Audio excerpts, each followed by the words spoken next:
Hi, everyone. John Hammontree here with AL.com and Reckon, talking with Senator Doug Jones. Senator, thank you for coming back. Hey, it's my pleasure, John. It's good to be home. I will tell you that. Well, let's talk about that while people are joining the conversation. It's been a weird week in Washington. It's not often that you pass a bill 96 senators to zero. This is also a week that the first senator was diagnosed with coronavirus, and then also that was Senator Rand Paul. Senator Amy Klobuchar's husband was diagnosed. Walk me through what this week has been like for you, and then we'll dive into the specifics of the bill. Well, it's really been an interesting 2 week. I got back to the Senate a week ago this past Monday. The House had passed the second COVID bill. They had passed it that weekend, but there were some technical corrections. So our first order of business was to pass the second bill, which was really did a lot for nutrition, seniors, and those kind of things to try to prop up some things. The whole time, and this was not this week, but last week, people had started to work. We had started to work on the COVID bill that we just passed, just the other day. And that, by the way, the House, I just got the word, the House passed it just a few minutes ago. So it'll be heading to the president's desk, hopefully for signature today. It was a little bit, it was very strange in a city that is so vibrant like Washington, D.C. It was shut down too. There were people, it was a cherry blossom festival, but people weren't out as much. There was, the Senate office buildings closed, the Capitol was closed, everybody keeping their social distancing. We were working from remotely a lot. Most of my staff, I would have to come into the office because we would have things that we didn't know if we would have to vote on. So I did most of my work from my closed Senate office with a skeletal staff.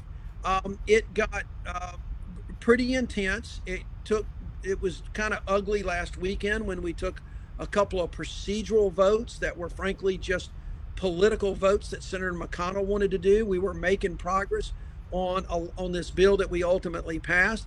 And you were the lone Democrat to vote with the Republicans on Sunday. No, on Monday. On Monday, a vote that you didn't make on Sunday. So tell me about that. I voted to not proceed on Sunday because it was just crazy to even take the vote while people were still working. What had happened in this is that Senator McConnell put a bill on the floor either Friday or Saturday, his bill, and that's what people were working off of. But there was a shell that was actually placed in closure to get it moving. That was not going to be the final bill. It was going to be one we would substitute the final bill.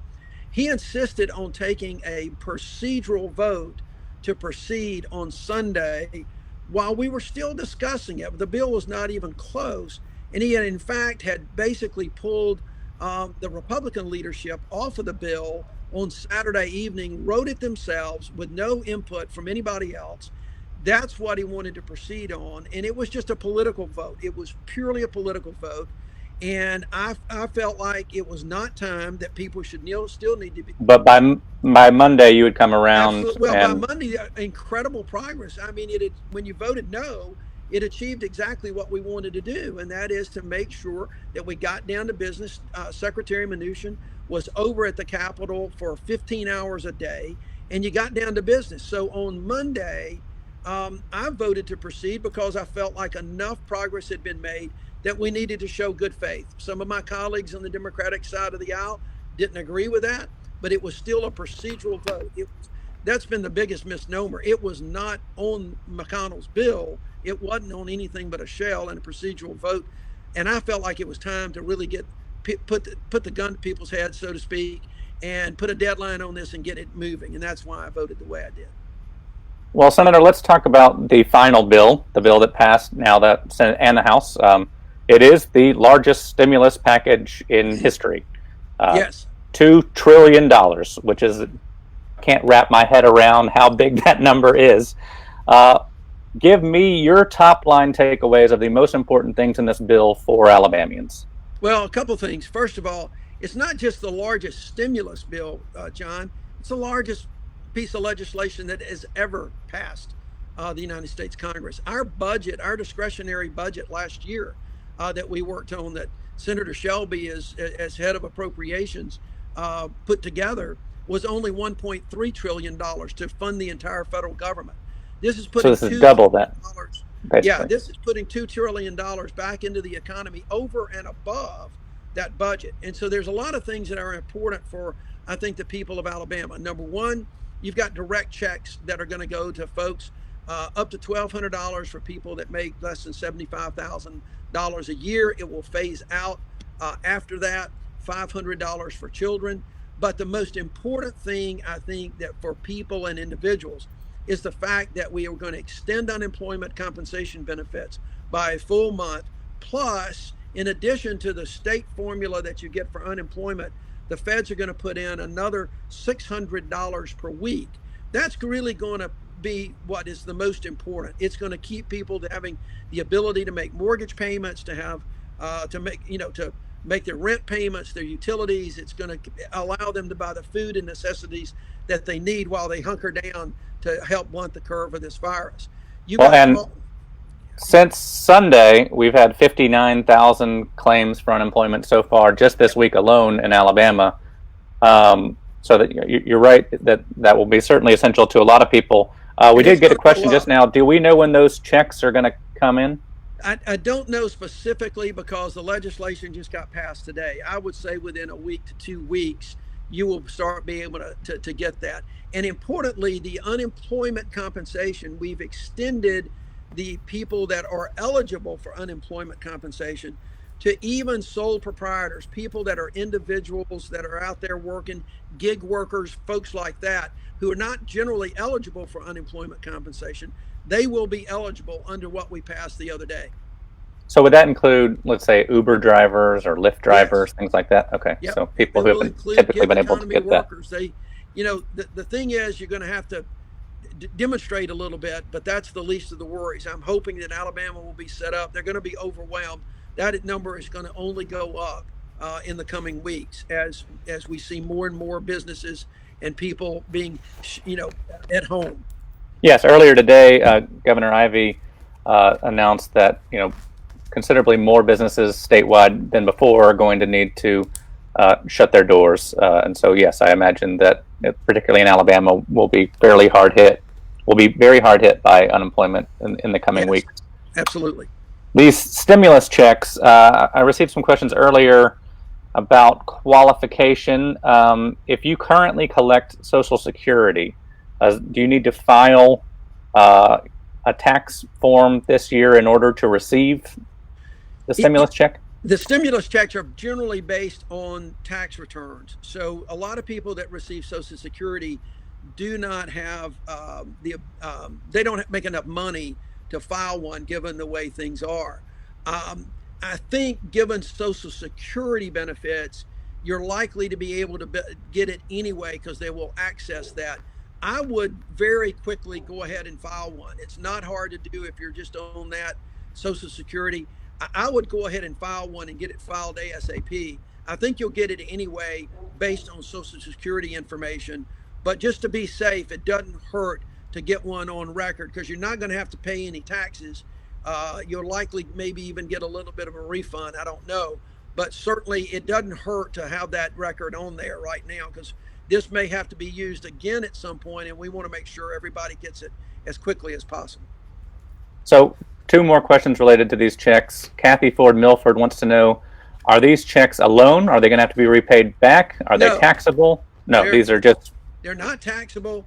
And my buddy Kathy Milford, John, she is the one, by the way, who helped me pass the widow's tax. Oh, And really? Kathy is my hero, and I'll say it right here on our live town hall. Did an amazing job on the widow's tax. She was the spearhead in Alabama. So, Kathy, these checks that are coming should not be taxable. They are not a loan. You will not have to pay these back. And Melissa Black wants to know if it will take away any other credits from when we file our 2019 tax returns. Nope, it should not do anything like that. Everything, your tax return is a completely separate matter. You will fill it out the same way you've always filled it out. I've encouraged, even though the tax deadline, John, has been moved until July 15th, people that are expecting a refund need to go ahead and get that file quickly because they're going to be a little bit behind the curve in getting refunds to you because they're working with reduced numbers as well. go ahead and get that tax return filed. It's just if you have to pay money, you don't have to get it filed until July 15th without penalties or interest. And I know there was some controversy around the unemployment insurance expansion. Yeah. A few of your Senate colleagues offered an amendment that was voted down. There was some concern that it might lead to people choosing to take unemployment rather than stay in the workforce. Now, What are your thoughts on that? I don't think it's going to be that, because everybody's shutting down anyway. I don't think it's a choosing. And you got to remember, if you choose to leave the workforce, you're not eligible for unemployment benefits. That's right. It's only if you get laid off or fired. So if you choose voluntarily to do it, you're not eligible for any of that. So that's number one misconception. However, there will be some folks who get laid off and are able to get this money that are likely to get a little bit more than what they would have gotten had they just gotten their checks. And there was a reason that folks did that, and it was because the Trump administration, Secretary of Labor, Secretary Scalia, in working this through with folks, advised the Senate negotiators that there are so many states around the country that could not do it tied to their wages. In other words, with a formula for everybody, they just couldn't do it. And they couldn't do it timely. So it would delay it. And there were some states that might not could ever do it. So he suggested, and I think it was a good suggestion, to try to come up with a median number. In this case, it's $600 a week, and just plug that in. And that's the easiest, the simple way to get it done. So yeah, there's going to be some people that will benefit more than they should be. By the way, no one really wanted that to happen. Everyone really wanted to use, what you're making. But in order to do this quickly and get this money into the hands so that people can make their bill, it was the only way to do it. And that came from the President's Secretary of Labor, Secretary Scalia. I will say this, John, I'm still going to go back to the well and push for my payroll company check. I think we could have done, I think so many of those folks would have been captured had I done it this way more than anything. So we're going to still not give up on using the payroll companies to distribute those checks down the road. Marsha Luna Wallace, this is some security question about receiving the stimulus checks. Will people that are on disability, will they get these checks as well? Yeah, yes, absolutely. Same Okay. kind of formula.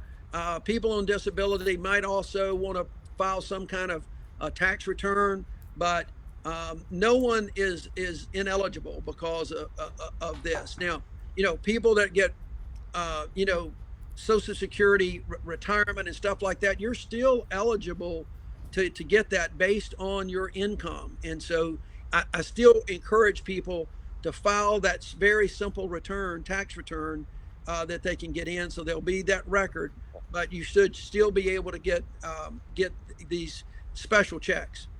Now, we've been talking a lot about the impact on individual Alabamians.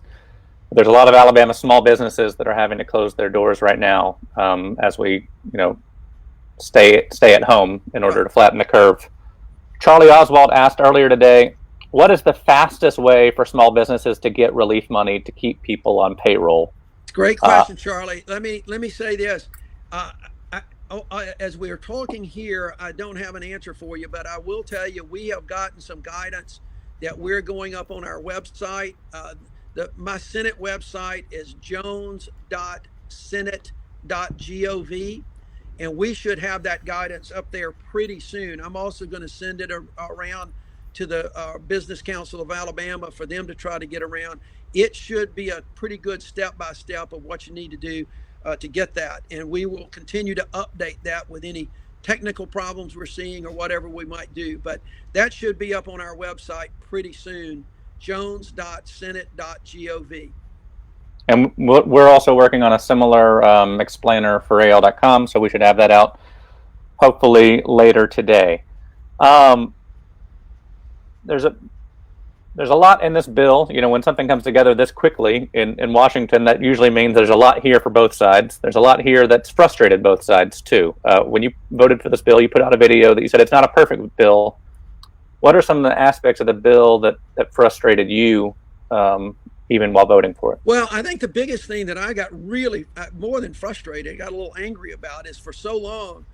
Well, first of all, the first bill didn't even have money for cities and counties and local governments that are having to spend a lot of money right now. None. Senator McConnell's bill had nothing to go back to municipalities and local governments, and they're the front lines right now on all of this.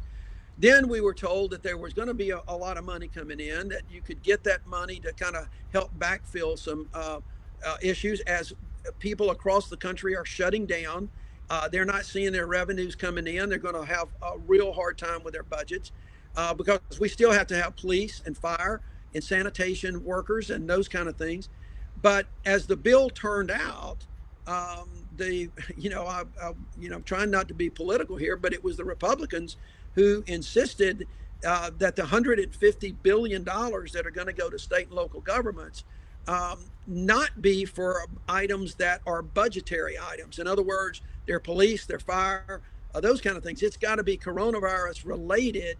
If they're putting up hospitals, if they're buying ventilators, if they're doing things specifically to try to help this, and it's not in their budget, it's got to be things outside their budget.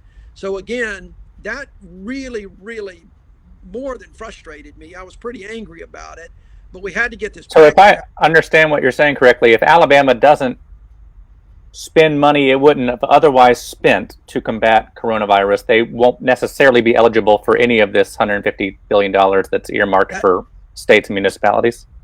That's the way I read it. And unfortunately, we are spending money, so there will be some, and the state of Alabama is supposed to get a minimum of $1.2 billion okay. Out of it, and they will be spending money.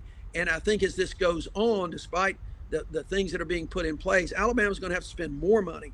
So hopefully that will be coming to us. But I want to get this money into the hands of of local officials who are still having to pay for services, but yet this virus has shut down their cities, and the restaurants are not, serving people, and you're getting right.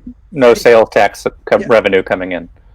John, this is one of those crazy ironies. For so long, I have advocated no sales tax on groceries because I think that's the fair thing to do.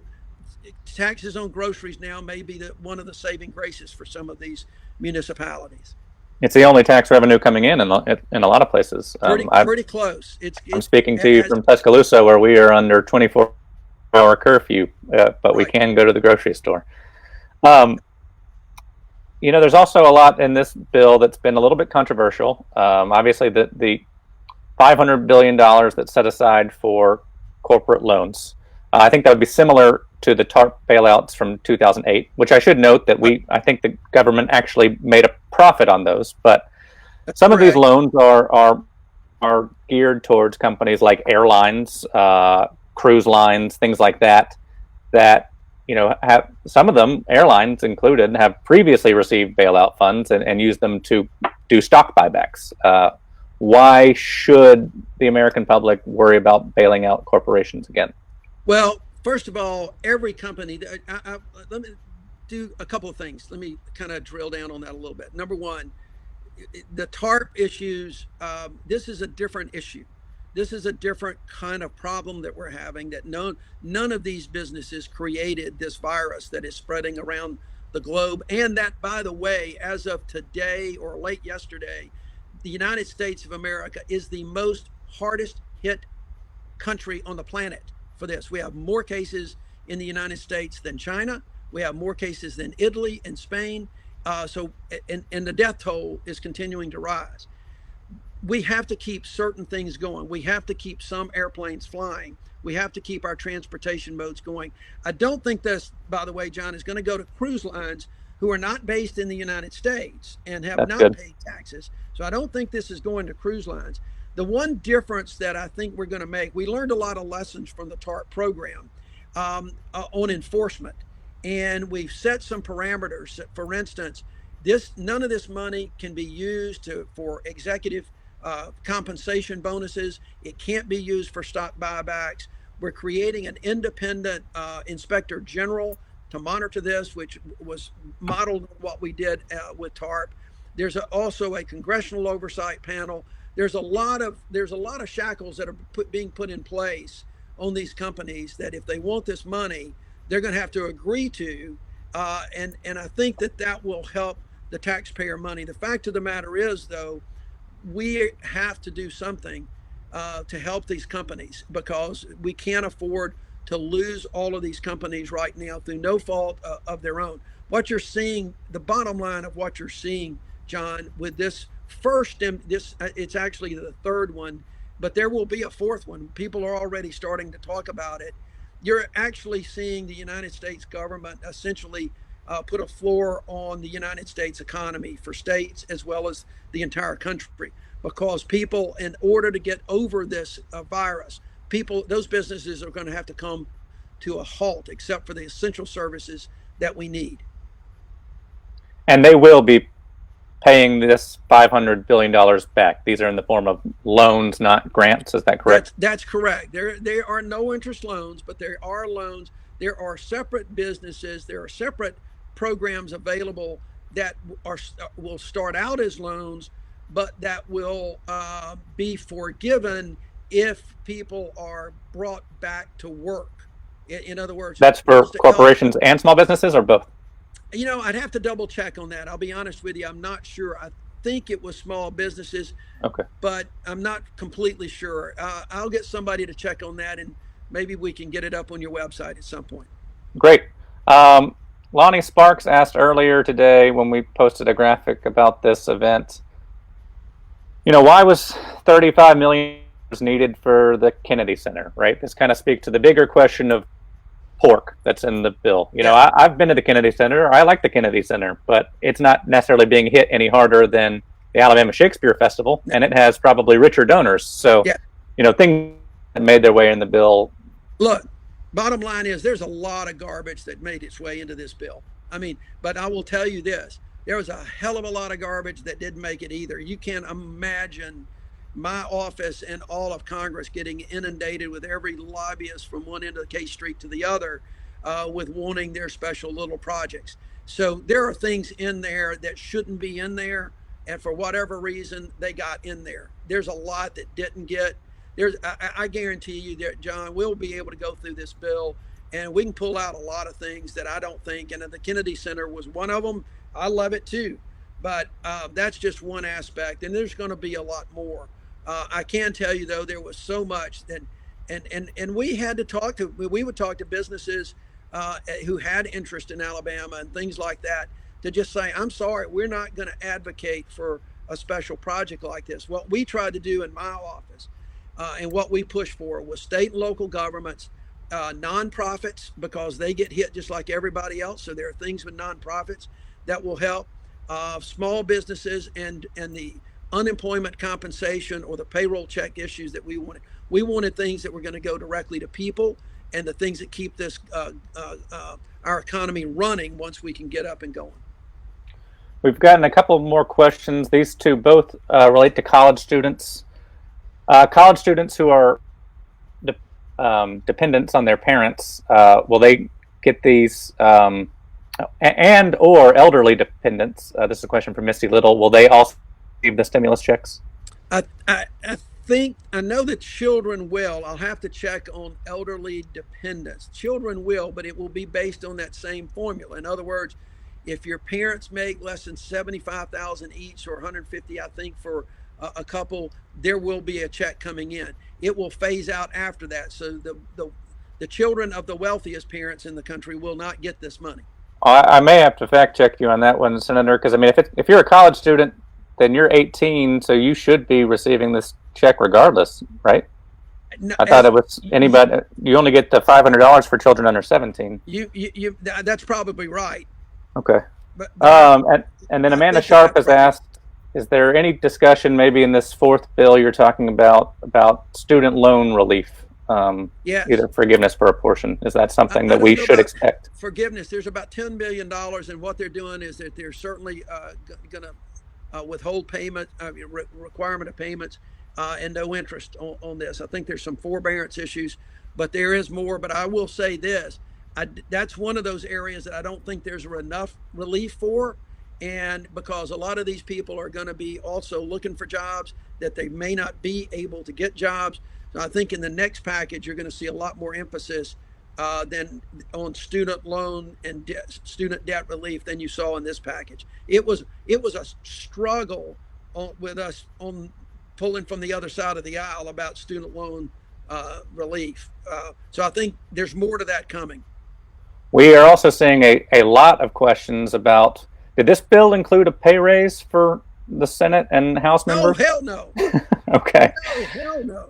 Uh, That could have been a poison pill that if it got in there, it would have killed it. If anybody had tried to slip that in there, it would have killed it. And there's not only that we try to put restrictions on like so many people. We got restrictions that if you or your family control a company, then you're not going to be eligible for some of the other business relief. so your siblings and your kids can't apply for these corporate funds. Correct. Adult kids, maybe there's some question about that, but we tried to draft this bill to where no one in the executive branch, at least the higher folks in the executive branch or members of Congress, can get any financial benefit from this bill. So, I mean, when you mentioned adult children, does that mean that I don't know. that the Trump children would? I'll just I be would. honest with you. Okay. That all of that was done at the last minute, and we're trying to analyze text. Y'all got to understand, this was 800 pages of bills that I had people trying to analyze every bit of right before we voted. We knew we were going to vote on it. I mean, I'm just going to be candid with you about that. We knew we were going to vote for this package because it was, whenever you've got the Secretary of the Treasury on behalf of the president, and you got Schumer, and you got McConnell, and you got all the leaders of the committees, the chairman and the ranking members working this out. You gotta rely on they're going to get this, and that's why it passed 96 to nothing. But there Right. are things other than this that we're going to have to tweak and take a serious look at for the next go round. Well, I mean, the situation is dire when you have Senator Bernie Sanders voting for corporate relief. So, clearly the 96 of you felt some urgency. To clarify, the four who didn't vote for the bill, they didn't vote because they were under some form of quarantine. Is that right? That's correct. Okay. That's correct. You had Senator Paul, who tested positive, and there were still three. I know Senator Gardner came back, but Senator Romney, maybe Senator Scott, and one other were under some kind of quarantine. Okay. Um, on the same topic, you didn't vote for a pay raise. There has been some consternation recently, though, about a few of your colleagues in the Senate who sold stock Yeah, at very opportune times.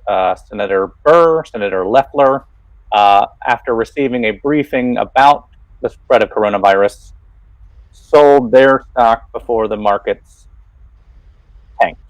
right. What are your thoughts on what should be done to prevent things like that from happening in the future? And should they be censured? Should they be punished?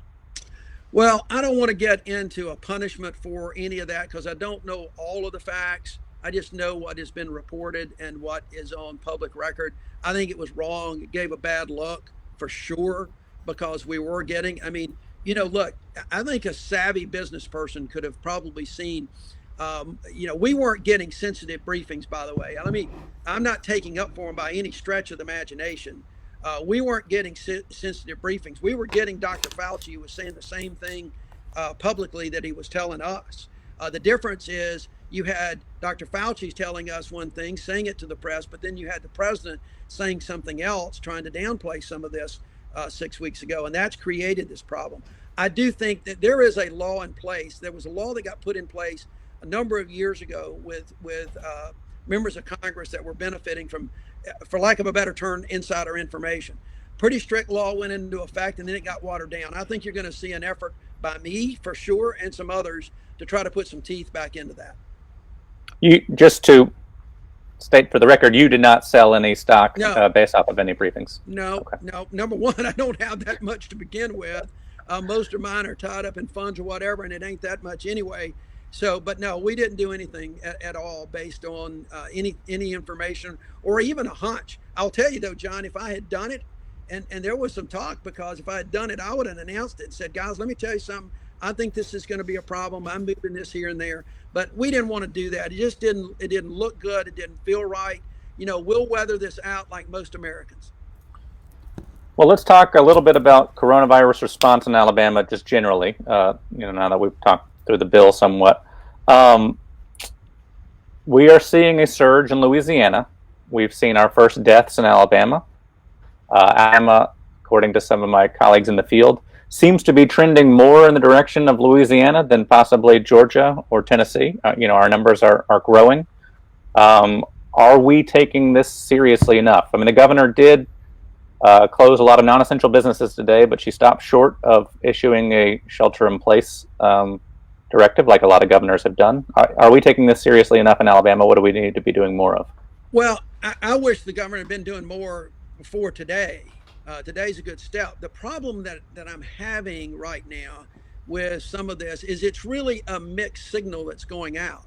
Because on the one hand, it's like, yes, we want these businesses to close, and we want everybody to shelter in place. We want to help the economy. We want you to stay home. It's really mixed signals about what's really going on. I think there's way too much talk about how great Alabama's economy's been, and we got to do everything that we can to save it. You're not going to save this economy by keeping anything open. You've got to have essential services, and I think it's pretty easy to decide what essential services are, like food and groceries and fire departments and police departments. But I think Will Ainsworth hit the nail on the head when he sent a really strong letter the other night. I called Will to tell him, and we talked about things. We've got to focus on the health of this state.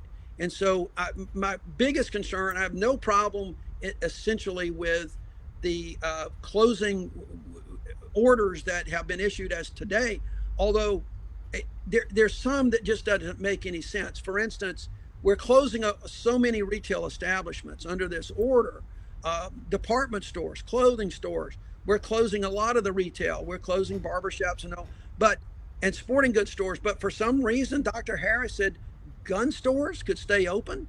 Gun stores that pass a merchandise from one person to another. That just doesn't make any sense to me.